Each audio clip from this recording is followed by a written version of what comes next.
সালাতে দোয়া কবুল হয়। সালাতে দোয়া কবুলের 3 জায়গা। একটা হচ্ছে তাকবীরে তাহরিমার পরে আমরা সানা পড়ি না, আমরা তো একটা পড়ি। আল্লাহর হাবিব সুন্নাহ এবং নফল নামাজে আরো পড়তেন সানা, ওই দোয়া কবুল হয়। 2 নম্বর জায়গা সালাতে সেজদায় পড়ে দোয়া করলে কবুল হয়।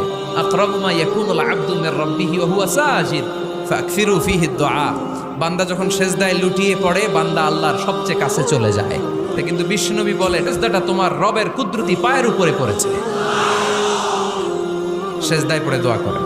সালাম ফিরানোর আগে বিশ্বনবী দোয়া করতেন, লা ইউসাল্লিমান্না আহাদুকুম হাত্তা ইয়াতাআওয়াযা মিন আরবা'a। আল্লাহর হাবিব বললেন, 4 জিনিস থেকে পানাহ না আছে আমার কোন উম্মত যেন সালাম না ফিরায়। তারা যেন পড়ে, আল্লাহুম্মা ইন্নী আউযু বিকা মিন আযাবিল কবর, আউযু বিকা মিন আযাবি জাহান্নাম, আউযু বিকা মিন ফিতনাতিল মাহইয়া ওয়াল মামাত, আউযু বিকা মিন ফিতনাতিল মাসিহিদ দাজ্জাল। আল্লাহ কবরের আযাব থেকে বাঁচাও, আল্লাহ জাহান্নামের আগুন থেকে বাঁচাও, আল্লাহ জীবন